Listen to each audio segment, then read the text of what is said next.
This is Thomas Paul Zwick, this time from Marrakesh in Morocco. I'm here at the very place where I had the privilege to address the Inter-Parliamentary Union, which is here in a joint conference on the relation of state and different faiths and religions. The Inter-Parliamentary Union is a cooperation of more or less all parliaments in the world. This is why we have here about 60 speakers of different houses around the globe from all continents. It was a real privilege to address them.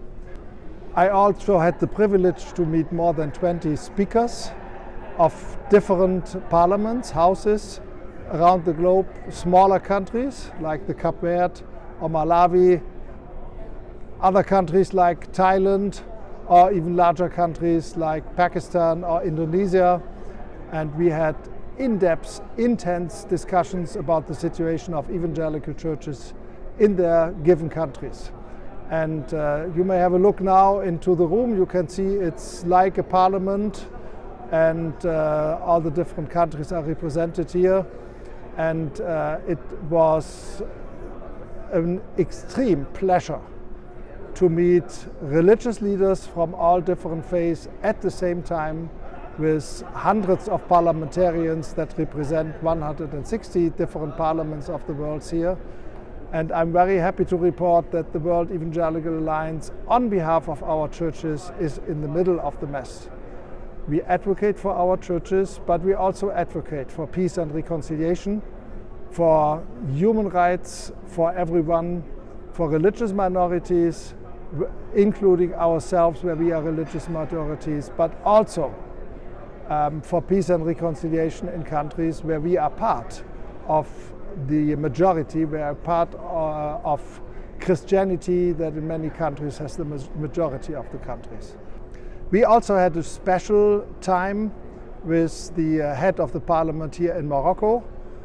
The situation in Morocco is not as bad as in other Arab countries, but of course there's a lot to discuss with the government about the situation of our churches. And we are very happy that Religions for Peace, of which I'm co-president, together with the Inter-Parliamentarian Union, provided this global space for top leaders to discuss hot potatoes, to discuss relation between the different faiths, between the different religions, and between the different states that very often have state religion or majority religion suppressing other minorities.